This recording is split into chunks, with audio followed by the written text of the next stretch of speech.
Well, hello everyone. Meteorologist Joe Chaffee and meteorologist Joe Rayo, or if you prefer, meteorologist Joe Rayo and meteorologist Joe Chaffee. Either way, it's the Joe and Joe Weather Show, front or back. We both have top billing. It's not Ethel Lou's, nor is it Lucy Eth's, because one rolls off the tongue. I know, you're in your audio, right, I got you.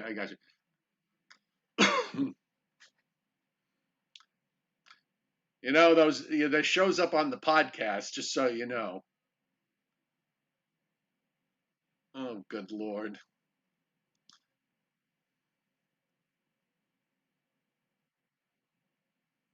Why is your? I'm hearing your. I'm hearing the audio. Do I have it on somewhere? No, I hear you. I was hearing the show repeating back. Now it seems to have stopped. This is one of those days, folks. I had a Windows update that came in last night, so I should have remembered the fact that it was going to just ruin my everything, including my audio settings, which is why we had a bit of a late start. But we managed to come to terms with it. Now, look, let's get to the nitty gritty. So we've got Comet Neowise, and the shots I saw from early this morning that a few of my buddies posted on Facebook really looked pretty impressive. Now we're going to be switching modes here because we're going from the morning sky to the evening sky starting tomorrow. Correct?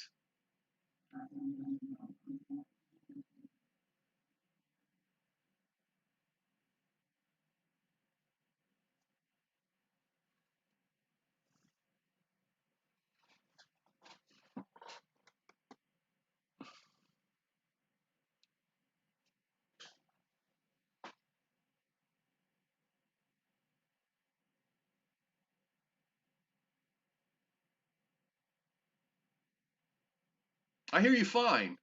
There's some Zoom interference going on. Zoom video is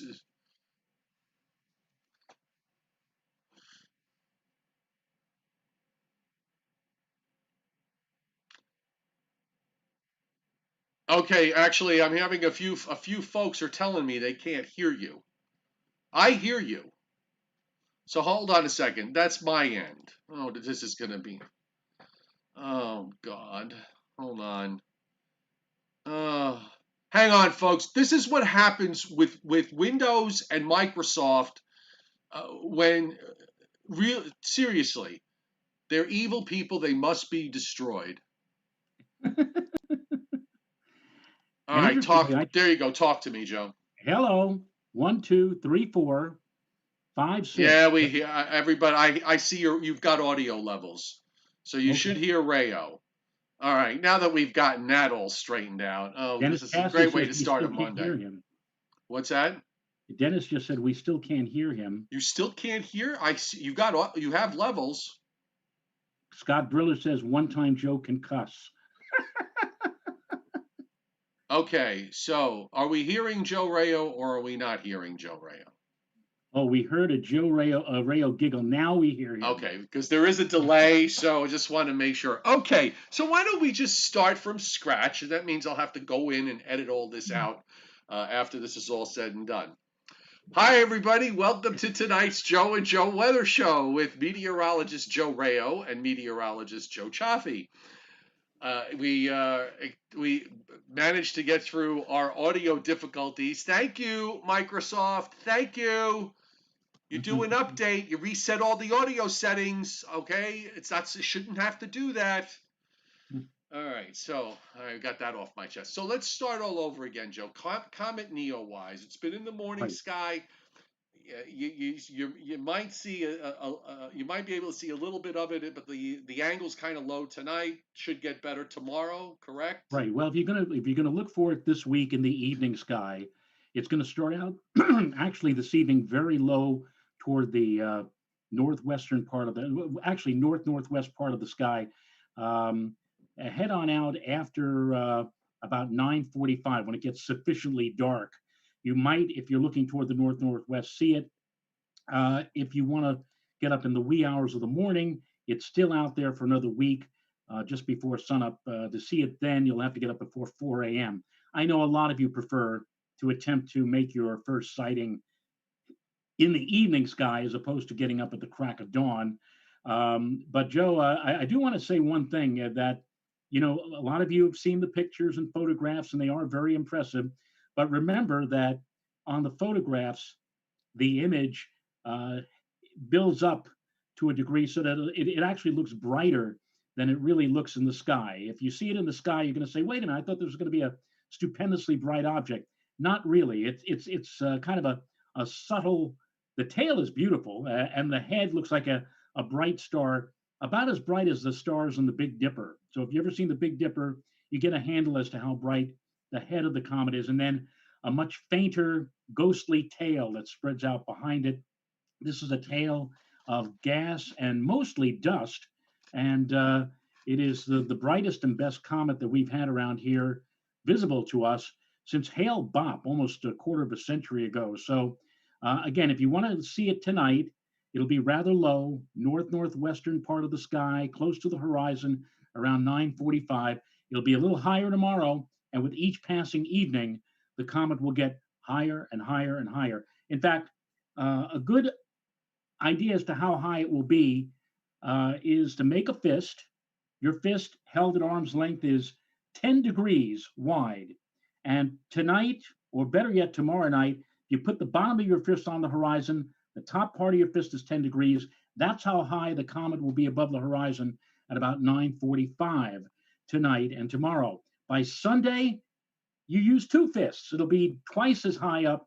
So as we progress through the week, it'll get higher and a little bit easier to see. Of course, this is all hinges on the weather. Tonight, it looks like it'll be clear, and hopefully it'll be clear again tomorrow and maybe Wednesday night. I think, though, it's going to get kind of hazy and kind of sultry and sticky, and maybe not quite as nice in terms of sky conditions later on in the week as the temperatures slowly begin to rise. Well, the other mystery we have to resolve is apparently the case of the clogged up rain gauge. Bill Huber wants to know if your son managed to unclog it. My son climbed the ladder yesterday. He wasn't very happy about it, but he did climb the ladder. He got up to the top of the mast, looked down in the rain gauge. He actually saw stuff in the rain gauge, which he cleared out. There's a little tiny gizmo, a little piece of plastic that's right smack in the middle of the funnel, and so he took it out, blew it out, put it back in. So now the rain gauge is all clear. And naturally, of course, after he went through all of this, we haven't had a drop of rain, so I can't really tell if it is in working order. And Well, you'll there's a little, find out with the next big downpour, I guess. I guess, or there's a 10% chance. What? How would you say the chances are for a pop up tomorrow, Joe, in the afternoon? Um, very small, pretty slight. Little bit, teeny tiny, itsy bitsy, teensy Maybe weensy. we'll have to wait probably until Till Friday. Friday, I think. Yeah, actually, the boilerplate over me and Bill Uber was sort of half open. He's less than he's less than 2 miles from where I am, almost due south. It poured rain. We got enough to give him a quarter of an inch, apparently. And actually, there was a fairly strong thunderstorm that developed around 1 o'clock this afternoon that occurred just to the south of me. I never saw a drop. I was literally 2 miles. If I walked down the hill out toward the main road, I probably could have seen the wall of water. I mean, that's how close it was. And Bill Oh, said that he could see from where he was looking north how the rain shield just kind of cut off. So once again, not a drop. But I've had my fair share over the last couple of weeks, so I'm not going to complain too much. Uh, Overall, it looks pretty quiet, Joe. The only thing I noticed was the fact that we do seem to be going into we do seem to be in this pattern. I've been talking about the northern part of the jet stream being lying on top of us or just to our south, or sometimes it goes to our north. And it seems to me like it's going to be close enough where it wants to send fronts through here every every 3 days or so. So if that's the case, we may actually get, maybe we'll get another dew point break this weekend. If we get, if the push is strong enough. That other than that, I really, there's not really much going on. Yeah, the fact that I mentioned a pop-up yesterday, this upper level disturbance that's going to be moving north of us tonight and tomorrow. Um, and I looked at some of the radar projections. It almost seems like the showers associated with this disturbance are almost like right around the periphery of this short wave, and Right. one or two of them may make it as far south as our area tomorrow afternoon. There's not a whole heck of a lot of good odds on that. As I said, probably less than 20%, but I threw it in just for the heck of it in my forecast for the Hudson Valley, mentioning the possibility late tomorrow of a pop-up storm, although more likely what we'll see is just a lot of big billowing cumulus clouds and maybe not quite enough moisture for nature to pull the trigger and produce a shower or thunderstorm. But that's for tomorrow. And then after that, again, it looks like it's going to be dry for Wednesday and Thursday, and the next chance will come Friday. And yeah, you're right. We might see a little bit of a dip in the dew point again after that system rolls on through on Friday for the upcoming weekend. But boy, Joe, it looks like it's going to be hot with temperatures again, probably near or even above 90 for the upcoming weekend. Perfect beach weekend for a place that you're not allowed to go to Yeah, unless you social exactly. distance. The I just pulled up the upper air on the GFS for Saturday, this coming Saturday, just to illustrate what I'm saying here with this, the northern part of the jet stream that runs across the northern plains and then comes across the Great Lakes and then exits the Northeast. We're right on the edge of it, and then across the southern half of the U.S., you've got this east-west, what I would refer to as a flat high. Flat meaning that it runs east-west as opposed to pushing up north-south. And I also got a little creative because I spent the entire day Saturday watching David Attenborough on Planet Earth, episode after episode about the deep sea. So that's my artistic view of a whale of a ridge across the southern states. But the point is, though, with this northwest It look like, flow, by the way, Joe, I don't mean to interrupt. It looks like Fudgy the Whale to me. well, it could very well be. Um, it could very well be. Uh, For those of you who are in the 20 something or even 30 something category, you wouldn't even understand what that means. right. It's a Carvel reference. It's a Um, Carvel reference. so the ice cream chain. Anyway, there's your jet going west to east. So being on the edge of it puts us on the edge of the hot weather, and it also puts us on the edge of weather fronts coming by. Now, again, if we get one that comes by, it might be successful. If it doesn't lower the temperature, it will probably lower the dew point, and then just going further down into the longer range, we stay on this edge pretty much through much of next week. And the ridge, again, it's got this sort of, this east west. The whole southern half of the United States is under the ridge. The northern half of the United States is on the southern edge of the jet stream with the west to east flow. And not really much changes going forward. Although I don't know if you saw this, but I happened to see this I, last night. Um, let Joe, me I go. hate to interrupt. One more interruption. Go interrupt. Go Guess away. guess who's on the chat board? Oh, whom? A former colleague of ours. Well, what's he doing on the chat board? I sent an open invitation to use. Seriously, you've worked in television, folks. Who's on the chat board? Our friend from Houston, Texas. Okay, um, Addison. I love you almost as much as I love my laundry, but you have the whatchamacallit to get on the Zoom video live. So why don't you click on the link, and I will admit you. Okay. Uh, where is he? Oh, I said, seriously, unless I made a mistake and didn't send the Zoom link, let me just double check. And I was going to surprise you, Joe, by trying to bring all these, see if I could bring a few people on. But apparently everybody's schedule is, very busy on this Well, Monday. you realize, Joe, and of course we were in broadcasting a combined total of 80 plus years. you realize that once you're in broadcasting, the hierarchy makes the schedule, and you have to work around what the hierarchy says. So this may be Um, the case for Mr. Green. okay, hold on. I know what Addison's doing. Addison is working on the forecast that's going to appear for all of 9 seconds next Sunday morning on CBS Sunday Morning. You know, I'm flipping links left and right before we do the show, and I put the YouTube link on instead of the Zoom link. So it's my fault. I take the blame. So let me just make sure I get the other one on here. Oh God, silly me. And thank you, Nick Cortez, for the hitting the super chat. Yes, thank you, Nick. All right, hang on. So it is Zoom. With all of these flubs that we're doing tonight, and somebody still hit super chat for us. God bless them. Yes. All right, so now they got the Zoom link. So let's see So let's see if they respond to this. Okay, let's get back to the what I wanted to show you. So I happened to I was looking at the one of the runs last night. I think it was the 6Z run, and this was it made me laugh to see this. I think it was the 6Z.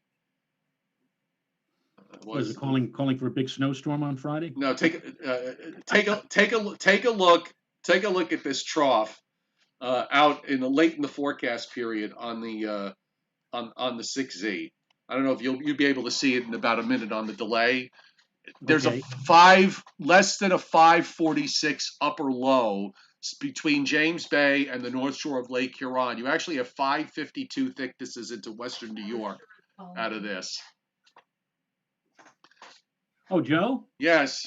if you want to throw it back to me for a second. Okay, go ahead. My wife Renata just gave me the insurance policy in case the rain gauge on our Davis weather station malfunctions again. Oh, well, that's good. So, can I show it to you? Yeah, go ahead. Addison is on the screen right now with his There he is. goatee. Hello, guys. Oh, put that away. Put that away, Joe. Of course you got that. Addison, my Green. fault. I'm sorry. I'm switching links left and right between YouTube and Zoom. This has got to be the most disorganized show that I've produced in months. First, it started with Microsoft. I woke up this morning to get on, and there was a Windows update. So naturally, all the audio settings were gone, and I didn't discover this until 5 minutes before air. So I had to figure that out. And now we just had another mishap because I gave everybody the YouTube link instead of the Zoom link, which is what I wanted to do. So I saw. So I'm glad to know I'm not the only one. I'm like, why is this not working? Right, exactly. So we're just kind of doing a little weather now. For those of you who don't know, Addison, former colleague, we're all former colleagues. Addison is now at what station? KHOU, Channel 11 in Houston, Texas. So, having worked in Texas and spent two summers there, I can only imagine that you're frying eggs on the sidewalk while you cut through the humidity with a knife. Yeah, you step outside and it's like walking into a blast furnace out there. Like it is just so incredibly hot. And this is my first Houston summer dealing with this. So just trying to go outside during the evening hours. I'm like, why is it still so hot? I mean, it feels like 110 degrees right now. I don't know how people live here. I don't know how you lived here, but I'm like, well, I'll tell you this: the first summer is the absolute worst. After that, you do get used to it. You just kind of have to accommodate yourself to the fact that you may have to shower between the time you leave the house and walk to the car. Did you get one of those those giant sunglasses for the windshield yet? Mm-hmm. Yeah. You have one of those? I had to get my car re-tinted and the new visor now just to keep the sun out, because you go in that car without it, you might as well just walk outside. Have you gotten the third-degree burns from touching the steering wheel? Thankfully, not yet. I don't want to experience. I've heard about those stories, but thankfully, no. I'm in a parking garage, so they're quite true. They are true. So, we miss you. Miss you guys too. I see you're doing, you're doing what I did, which is the facial hair thing. You look quite handsome with your goatee. No hair on top, all the hair on the bottom. Well, hair on top is very overrated, right, Joe Rayo? Yes, it is. That will be with him to the end. So we were Same talking type at of hair. we were talking at the beginning of the show about Comet Neowise. Mhm. What's are you able to see it down where you are?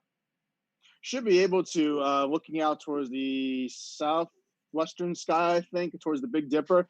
You should be able to see it. Just question: do I want to leave my house or not? Even at night, it's too damn hot. But we should be able to see a little bit of a slither of it, not much, but still, the skies aren't that bad at night here. Usually, it does clear out for a few hours before the skies get cloudy, or as that sea breeze kicks in off the Gulf and it gets kind of muggy come daybreak. Yeah, off that that's a real nice sea breeze off the 86 to 90-degree water that comes off the Gulf. Oh, That's a great Yeah, sea breeze, oh God. slap in the face with a warm a washcloth. That's what it feels like pretty much. every day. Joe Rayo especially misses you. Oh, I Well, had no idea. I watch. My wife and I we're up to watch CBS Sunday Morning on Sunday morning. Why is it that Sunday morning is never on Tuesday morning? That's the thing I always want to know. But Mhm. Addison, we always watch because now what they used to do, Joe, before the pandemic, was that they used to do like 2 or 3 minutes of news, and then they would actually say, "And now here's the weather." They would and they would actually talk about it's hot in the east, it's warm in the west, it's cold in the. But now all they do is when the introductions are over, up comes the weather map, up comes the trumpet, and they show you today's weather for 5 seconds, and tomorrow or this week's weather for another 5 seconds, and that's all Addison's work right there. That's it. That's the whole thing.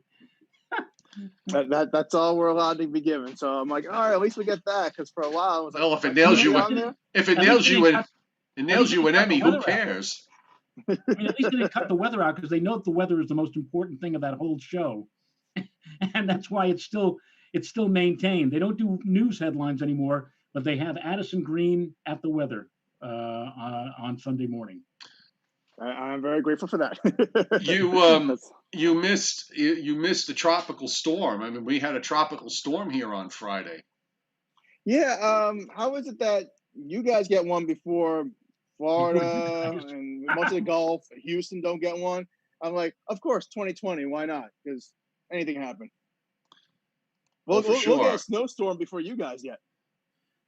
Well, I don't know about that, but that. Although I guess it's not impossible. There've been some strange things over the last number of years down in a couple of times where it snowed in the last few years, if I remember correctly. So, Yeah.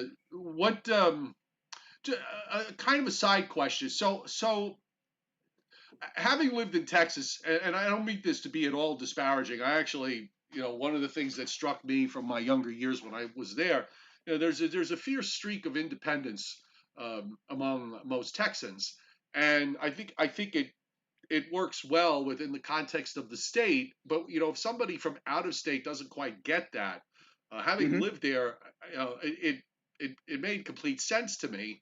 So with all of this going on, we hear all sorts of stuff, and it's media filtered, and you don't know what. A lot of times you don't exactly know what is or what is not real. So I'm just kind of curious, how are people dealing with all the whole masking issue and everything else down in where you are? For the most part, the city, I would say it's like 60-40. You'll see people wearing the mask, maybe as high as 70-30, depending on where you go in the city. Most, if not all, businesses are like, no mask, out. We're not messing around. And things have spiked up in the past couple of weeks. So people, after going through like a little bit of a lull of like, woohoo, we're here, let's party. Like, all right, now everyone has to be locked down again, put the mask back on, and you should not be going out and about without one. So a lot of people are taking it seriously here. Um, But I mean, there's going to be a fair amount, I would say, by 30%. That's just like, Is there's we'll some just. I was just wondering about whether there was any pushback or not. There has been some pushback. I haven't personally seen any pushback, either in the streets or online or anything. But I've seen stories. We've had stories before about it, where there are some businesses that are just like, we're gonna do what we gotta do, no matter what. And I think the mayor of Houston had a wall of shame that he was putting businesses on. Like, if we put you on that wall, it ain't gonna be good, because you're just gonna see like photos of bars packed with people. I'm like, shouldn't you all be socially distancing? Okay, never mind. So yeah, there are some people that are kind of like being publicly shamed into doing the right thing. But for the most part, I think people in the city have gotten the idea that this is serious, or they can go wait on the multiple hour long lines it is to get rapid testing if they don't think it's serious and they get infected. So pick and choose.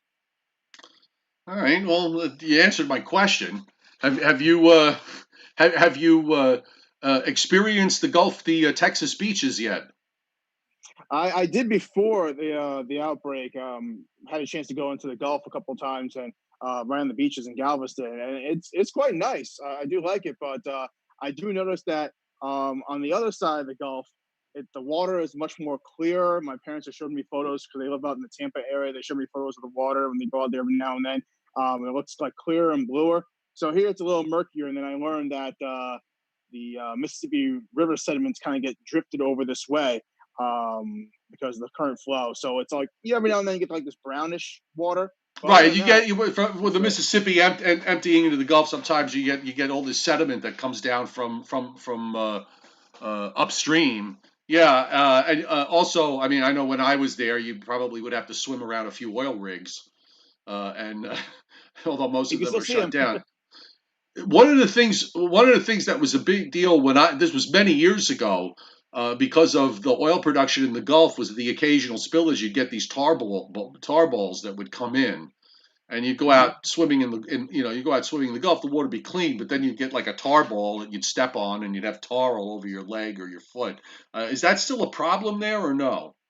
Not that I've known of while I've been here, and from talking to people that have lived here for years, I haven't heard any mention in conversation. But I think that's more of a thing of the past. I haven't heard of any spillages or any issues recently. And despite the plethora of Gulf traffic that they have coming in here into the Bay, the Houston Bay area, it's like a narrow highway of like just super tankers and everything going in towards downtown Houston. And thankfully, there has not been any issue. So beaches around the area, no problems. Joe, you take it for a second, so I could. I'm just kind of scouring the chat board here. Addison, I've always wonder, I'm not even quite sure. Your shift, your regular shift is on weekends mornings, right? Is that Mm-hmm. so? Yep. But do you ever ask you like during the week? I mean, it's not a 2 day a week thing with you at the TV station. They would ask you to come in at other times too in special cases, or maybe they would ask you to do a news package or a floater or something, or They've asked me to. Well, me and the other meteorologists, the weekend meteorologists, we end up splitting coverage during the week. We lost somebody recently. We used to have 5 Mets, now we have four. They went into a different station, so we are covering the midday show and the 4 o'clock news show, where we just alternate. Like I did it today, I do it tomorrow, and then he does it Wednesday and Thursday, and then I'm filling on the mornings on Friday. So the schedule varies. I don't want to say week to week, but month to month, more or less. I know what the weekend is going to be 90% of the time, but like during the week, it could be midday, I could be weekends. I mean, it could be evenings, could be mornings. Thankfully, there's enough of a heads up where I can get proper sleep if need be. But I'm kind of all over the place, but I don't mind it. I mean, I'm working from home right now, so like just give me a heads up and time to fire things up, and I'm fine. Oh, that's nice. At least you don't have to leave the house. Yeah, no, especially with the Well, heat right here. That's is all I need. isn't it great? No commute, no tolls. That's let me tell you guys, Well, they don't have without having toll to go. roads. They don't have Yeah, toll roads in Texas. At least far no. as I know. Um, No, they do. They recently, I won't say recently, probably in the past few years, they did have the Beltway. It's called the Sam Houston Parkway, and Right. that does have a toll on it. But compared to the toll that we had to pay crossing the Throgs Neck, and probably what Joe Rayo probably crossing the Cuomo Bridge, pales in comparison, like a dollar or two compared to like I think the $10 round trip we had to pay. 12. Yeah. Now, I have news for you. I have yet to cross the Cuomo Bridge. Yeah, he doesn't I, have to. He's a straight shoot down from where Oh, from that's his. right. You're down. Putnam County. For some reason, I thought you were across the river in Rockland. My bad. But you know what? I avoid the Cuomo Bridge at all costs. If I have to go across the Hudson, I'll take the Bear Mountain Bridge, which is costs a fraction of what the Cuomo Bridge costs. And in fact, I think in a couple of years they're going to have to finally bite the bullet and raise those tolls on the Cuomo Bridge because that bridge cost what $3.8 billion, and the current tolls aren't going to pay for all of that. What am I looking for? What's the word I'm looking for? Buying back or sending back all that money to build the bridge. Which, in my Yeah. humble opinion, by the way, that bridge is already obsolete before it even got built. If the former governor of New York, Governor Pataki, had only made the decision 20 some odd years ago to replace that bridge, then it would have bus lanes. It would have a lane for railroad. That was what the bridge was really meant to be. Now it's none of that. It's cost ineffective. Well, they So got the bike path. they do Right? have the bike Yeah. path. They have the Can't bike forget that path. bike path. I think Because also because there's nothing I would rather do than ride a bike across a bridge. What is it, 2 miles from one end to the other, yeah where yeah you're hanging off, Yes. hanging on the edge with the fence on one side. Yeah, I'm not doing that. yeah. So here's Nope. here's the let's talk a little bit of weather because I did see something today. Today is July 13th, and therefore, of course, we must now begin the annual winter weather forecast. Forecast, and the first one. It might not actually be the first one. I think I saw one back a month ago. I just completely ignored it. But this is the first one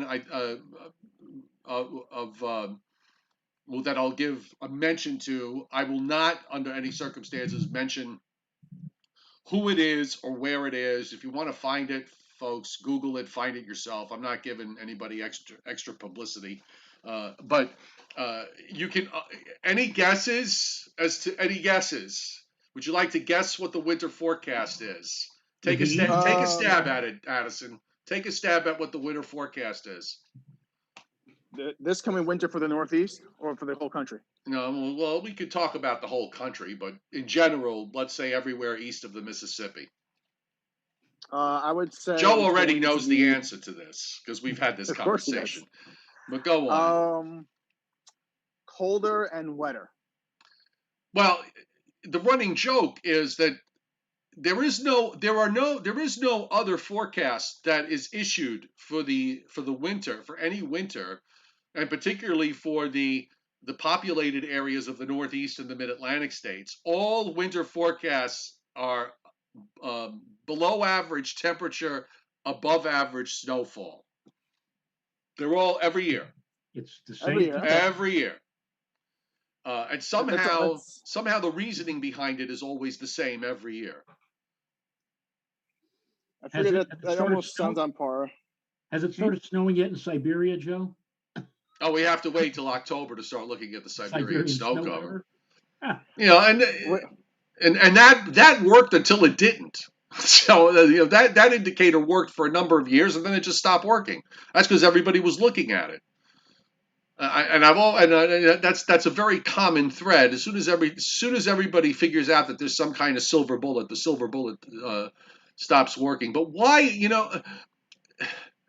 This is something that is so frustrating to me, and why?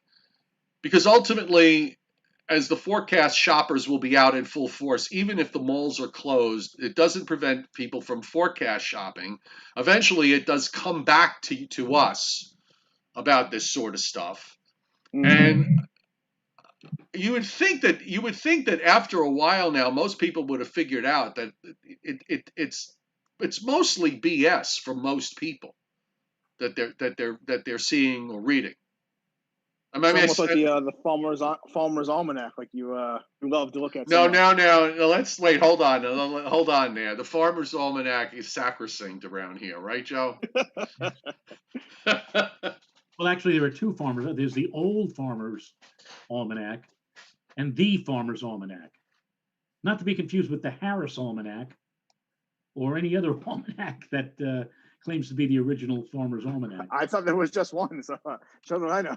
By the way, big thanks to Scott Burler, the chairman, for hitting Super Chat tonight. As always, Joe and I really appreciate it. Scott, thank you very much. But I mean, isn't it just ridiculous that we're not even through the first couple of weeks of summer, and we're not even into the heart of what looks to be a busy hurricane season. And by the way, that's something I want. That's a really important question for where you are. Sure. Yeah. We've seen 6 names. We've gotten through 6 name storms. It's the earliest we've ever seen the first 6, and I'm wondering, amongst those that you work with that have been in the Texas coast for many years, that have been through Harvey and Imelda from last year or whatever, was it last year or 2 years ago? 2 years ago. 2 years ago. What's the general feeling with regards to activity for the Gulf of Mexico and for where you are? Pretty much, I've been informed that don't make any big trips, so many like international travel in like August, September, because hurricanes is big business here, and then it's all hands on deck. So they take the hurricane, the tropical season very seriously here, and just not even including Harvey, just because of the ramifications of dealing with that potential type of a system for a city as sprawled out as Houston is. What are you going to do with, I think, 4 million people that are sprawled out across like maybe 50 square miles? It feels like it. So it's quite a daunting task. But everyone here, for the most part, is like, once tropical season begins, okay, when's the system coming? How many days do I have? How bad is it going to be? Do I need to evacuate or not? Especially right on the coast, Galveston, for instance, that's the big spot in everyone's mind. But then all the other coastal communities, it's like, okay, what are we going to do? Storm surge, a huge factor here, of course.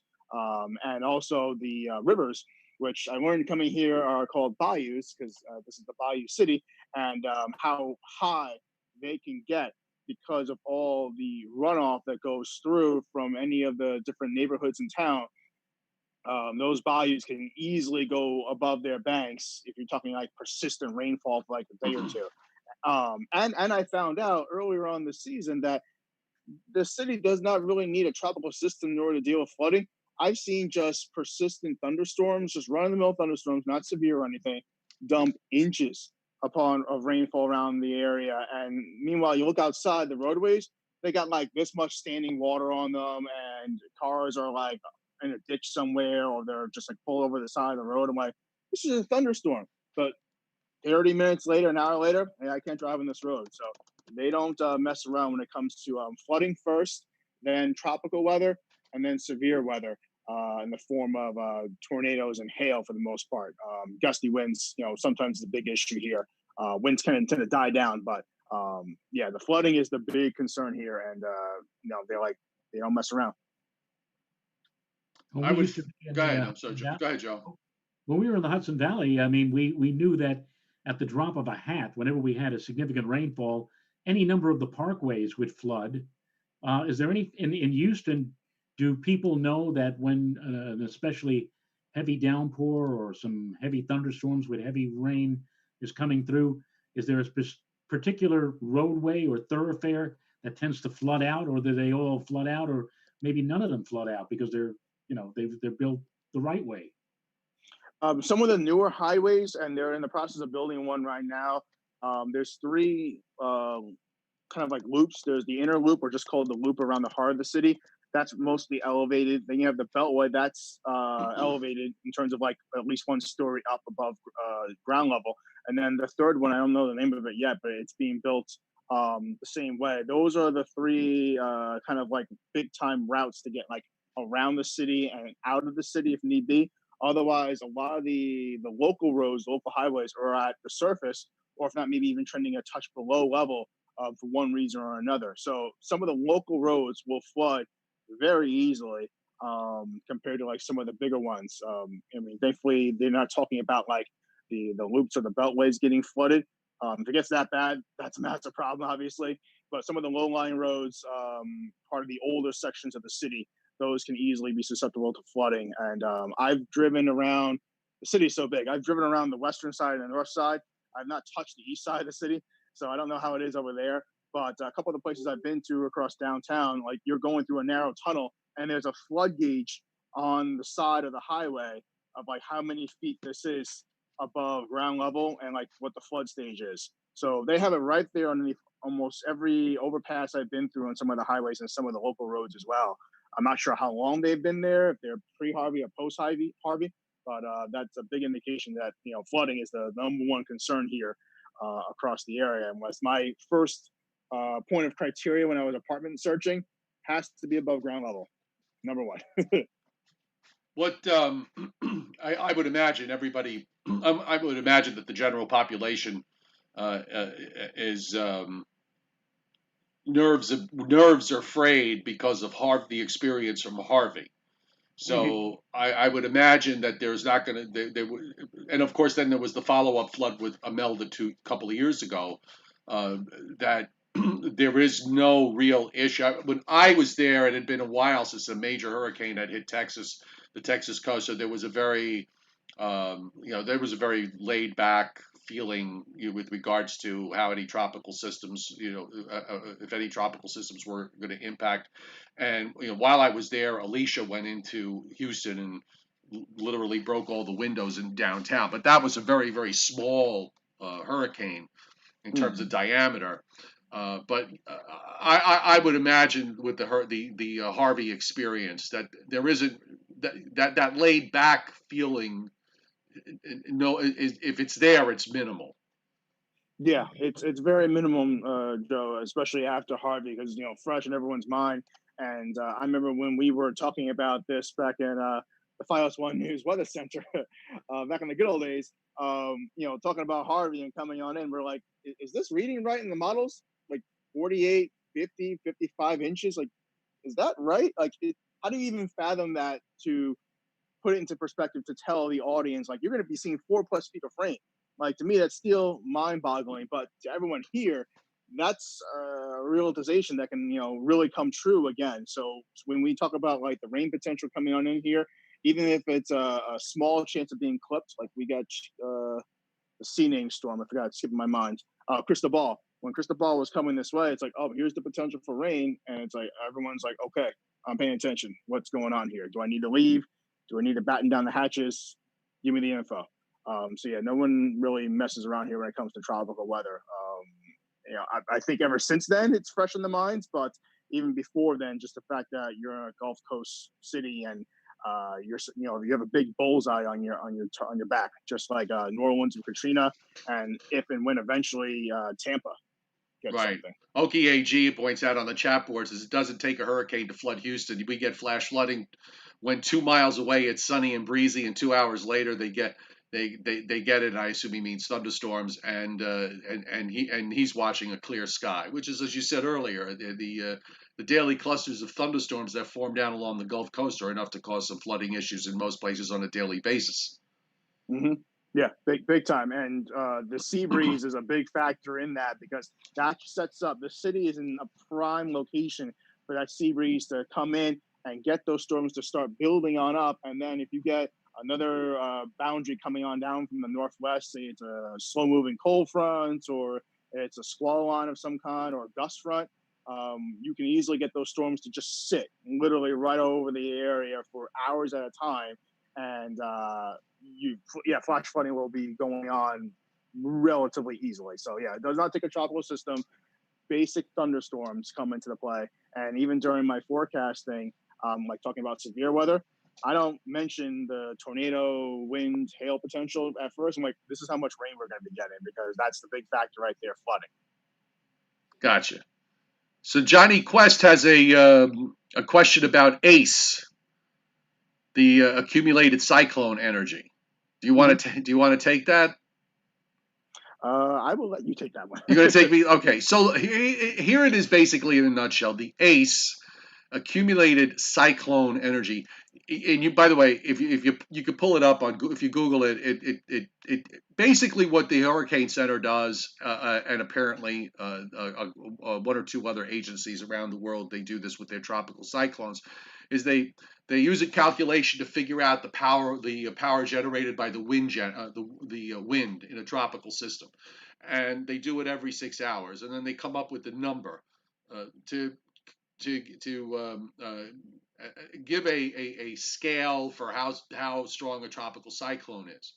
So just as an example, if you take, and this is something that Anthony Orr, who is not on the board tonight, but he pointed this out to me the other day. He's our resident hurricane statistician.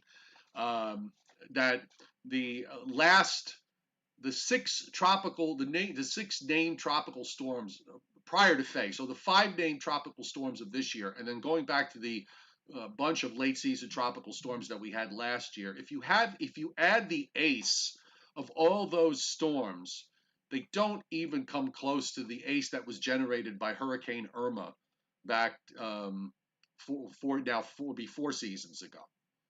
Yeah. So yeah. So they used to do what was called, which was a lot easier. They used to do hurricane days. So they would take when a hurricane would form, that would and it existed on a given day, it would have one hurricane day. So if it lasted as a hurricane for 15 days, then that storm produced 15 hurricane days, and then they would take all the hurricane days of all the storms in that given year, and you would get a sum. And then you could use that to sort of compare to other years in terms of the relative activity. This goes more to the heart of energy. And as I said, Google it if you want to get more in depth. The calculation is complicated. I'm not doing that. So, No, and I don't think it's something you could necessarily do at home. But that's basically how they deal with trying to get some sort of relative strength. Nick Cortez just hit super chat again. Thanks, Nick. Joe and I appreciate that. Mm-hmm. So let's see. It's coming up on 7:51. We usually at the end of the show, and I was hoping that some of the other colleagues would have jumped on, but apparently everybody's way too busy. I think Brittany's still putting her face on. Why is she doing that? I don't know. That's what she said in the chat. Just busting her chops about it. I'm like, what face? Come on, let's go. Do you miss the day-to-day? Because I can tell you I don't. I don't miss the day-to-day of what we had to go through at FiOS, but I do miss the day-to-day camaraderie and miss you guys, and that's what I miss. So that the travel and the fuss and fuss with management, all the worthwhile. Now, Addison, honestly, okay, you know what a gentle soul I am. Right? Oh, extremely gentle. Except when you're asked about salt. Oh, good God! No, for old time's sake, why don't you just do a doo-doo for Addison? I'm not mimicking the telephone. The FiOS one jingles. Do do do do. There it is. Now imagine, folks. Okay, there's there would be 4 of us. All right. In a cubicle, probably no bigger than if we had a 4th box on the screen. Okay, in terms of we were all sitting on top of each other, relatively speaking, and you had these phones that had this obnoxious ring. So you'd be in the middle of something, and then you would hear do do do do, and of course I would amplify it. And Joe, you remember what happened when some fool changed it to the Jetsons? Do you remember that? Yes. Dum. How long did it last before it drove us crazy? About 1 day. Not too long. You're like, get this crap off of here. Addison has also been a victim of my passive aggressiveness, haven't you, Addison? Me? No. Addison, are you using WSI down there? Yeah. Yeah, the WSI. See, I don't know about you, Joe, but after 9 months of not doing this, the memory, and I worked with WSI, the computer graphic system, both at FiOS and also at News 12. I had like over 20 years of that, but after 9 months now, the memory is beginning to fade now. as to, exactly. Like if you like maybe 5 months ago or 4 months ago, if you sat me down immediately, I'd say, oh, boom, boom, boom, boom, boom, boom. But now it's not that way anymore.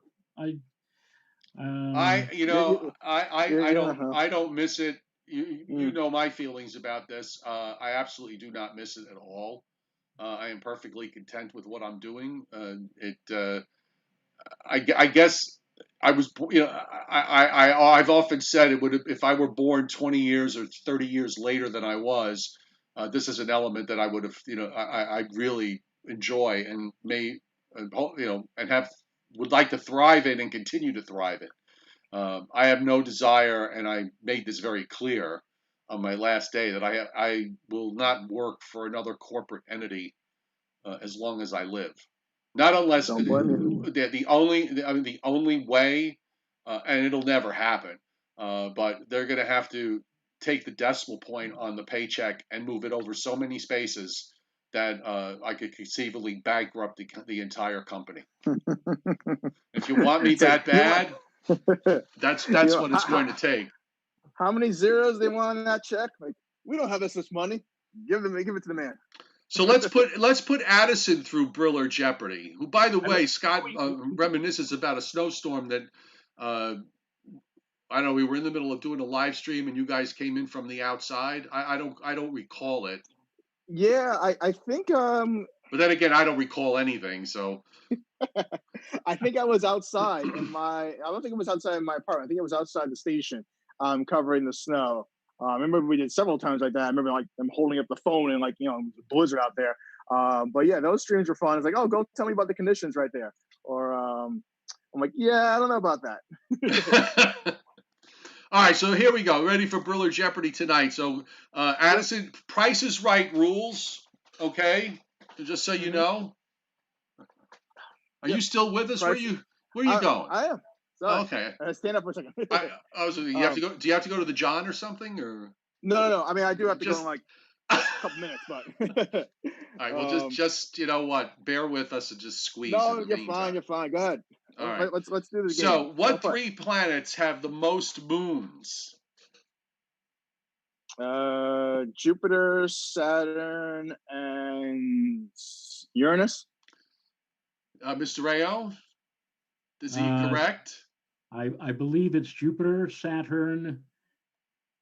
I'm trying to remember now if it was because so many in the last few years the numbers have changed so much. I'm not sure if it's Neptune or Uranus. I'll go with what Addison said, and I'll say Uranus. Okay. Ding, ding, ding, ding, ding. You go on to the next question. How many Woohoo! moons does Saturn have? I want to say 19. No, you're way off. What I think at last count, Saturn has like 68 or 69 or the Well, the heck? number Wait, being you indicated, mean moons, not rings, right? no, moons, yeah, you're moons. right. 82. 82. 82. I know Jupiter's at Wow. 79. Must keep werewolves awfully busy. Yes. All Every right. time I turn around. Um, Here we go. So, what are the five windiest states? Oh God, the five windiest states. The I know five Wyoming. windiest states. Okay. I'm gonna say Wyoming, Illinois, Michigan, New York, and Tampa. Tampa, Florida. Congratulations, Addison. You got them all wrong. Not Woo! one. I Not would have thought one. I would have thought out in the plain states where he had a few of those states. I would have thought that a few of those would have been on the list. Go ahead, Rayo. Well, how about Washington State, Oregon, um, North Carolina, uh, Massachusetts, and Really? Massachusetts? Massachusetts, Like really? Call it that. Okay. Massachusetts, or whatever, Massachusetts. Sits. Or Taxachusetts?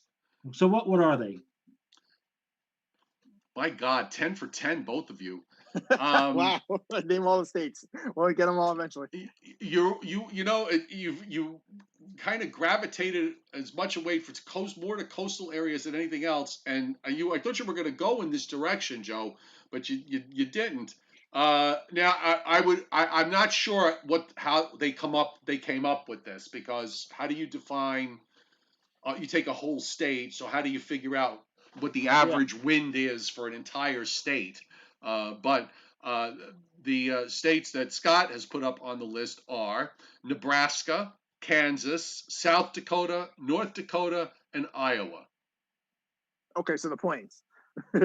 So basically the Gee, plains. Correct. I mean, yeah, I mean they're gonna have some breezy conditions definitely in the fall and the spring when systems come cranking through. But I would have guessed more of the states near the Great Lakes and also by the Rockies would have more of a higher wind average. I don't know. That's my thing. Well, again, whenever I see questions like whenever questions like that I've seen, or if I see something in a news article that says, such and such a state is the windiest or the wettest or so on, I just would like to know, okay, how did you come up with that? How, Yeah, I agree. especially in states like in the Northwest where you have a mix of everything. You've got mountains, so that one side is you get stuff comes in from the Pacific and you get these ridiculous amounts of rainfall, and then on the other side, because of the shadow, it's like a desert, so you don't Hmm. you don't get any there. So how does that all come into come into all of this? Agreed. I'm Yeah, I just running understand through that. the chat board to see if there were any additional questions. Um, You want your Hey, questions, or we'll hold them off until tomorrow night, Joe? Say again. You want your questions for Mr. Brillo, Yeah, go or ahead. Give me your questions. all right? yeah, let's see Give 'em. me my questions. I actually had to correct Scott. First of all, he says, and again, baseball rules apply. Name the 5 states that have had 24-hour snowfalls over 50 inches. And that was my first correction with him. I said, I do believe that you're missing 2 states on your list. But let's see how many. So there were 7 states. 7 states. All right. So I'm So they had sorry. Repeat. Name yeah. the states of what was it? The The 24-hour five, snowfall. the 5 states that have had 24-hour snowfalls of over 50 inches. Okay. 24 Okay. over 50. Okay. And it could be any one point in any state, correct? Correct. All right. Okay. I have an idea. Um, Washington, Oregon, Alaska, California, and New York. And you, Joe, or All you right. want So to? I would say I'll say Washington, Oregon, California, Alaska.